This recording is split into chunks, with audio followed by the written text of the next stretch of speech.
A breaking news update. The 12-year-old suspect in the deadly shooting at Tanglewood Middle School could be tried as an adult. 7 News reporter Alessandra Young explains that process. The 13th Circuit Solicitor's Office confirmed they filed a waiver with Family Court to move the case to General Sessions Court.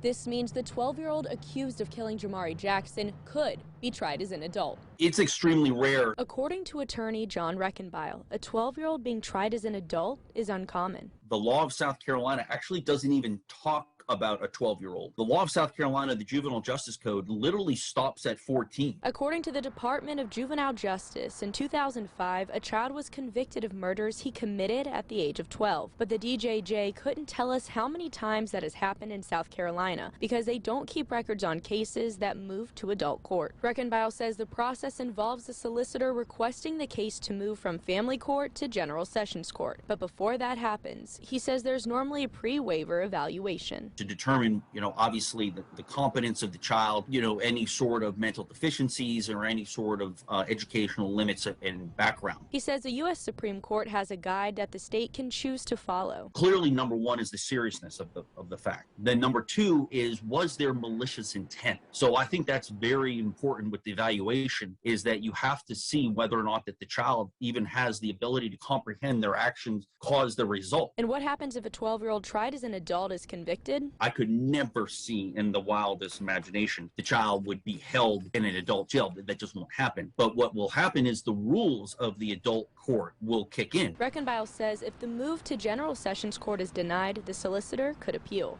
Bruce Wilson is a friend of the Jackson family. They're going to let the legal side do what it needs to do to seek justice in this. He says they're focusing on grieving and trying to figure out life without Jamari. They're talking about a 12-year-old kid. No mother expects to bury a 12-year-old child. Reckenbile says if the 12-year-old isn't tried as an adult, then we won't know the outcome due to juvenile cases being confidential. In Greenville, Alessandra Young, 7 News.